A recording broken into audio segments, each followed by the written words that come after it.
La fede non contiene parole. Non c'è credo in Dio senza la fede. Questo è ormai un dato consolidato. Il discorso sulla fede è onnipresente, ma cosa rappresenta davvero? Per me la fede è un'esperienza intima che ci conduce lungo percorsi spirituali inesplorati. È una scelta libera, un'unica decisione, estranea ad adesioni religiose. È un'esperienza interiore, al di là di dimostrazioni e rituali che le religioni impongono. Avere la fede significa credere in ciò che non necessita di dimostrazioni esterne. Un rapporto intimo con Dio che si svolge nel profondo del nostro essere, l'unico spazio sacro dove possiamo dialogare con Lui e acquisire consapevolezza. La fede, ribadisco, è l'intimità con Dio, salda e immutabile. Altrimenti sarebbe solo sentimentalismo o adesione religiosa senza alcun rapporto reale con la divinità. Dio non è un'autorità.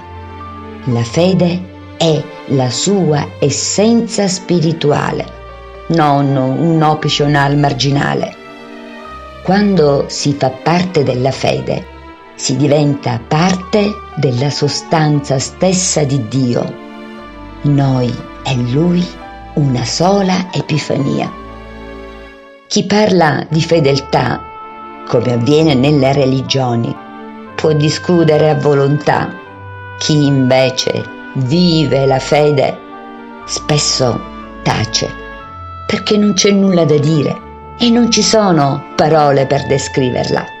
Infatti, la fede in Dio non è fatta di parole, ma è quel fenomeno meraviglioso che chiamiamo amore. Volto d'uomo, dal piglio marchiato da dura passione, mai offuscato dall'odio, riposi in tela eterna. Volto tuo e mio, di chi ci ha preceduto, di quelli che verranno, figlio di figlia d'uomo, Barnash, nelle tue fattezze riconosco chi non è considerato volto.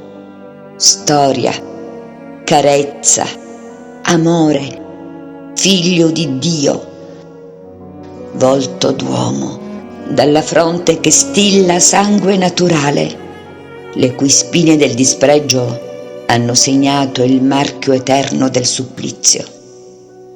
Volto d'uomo, Barnash mio fratello, io stesso, tu, egli, noi, voi, essi, uomo, umanità, Dio, silenzio di un volto che parla ad ogni Dio e ad ogni uomo d'ogni tempo, dicendo: tutto è compiuto.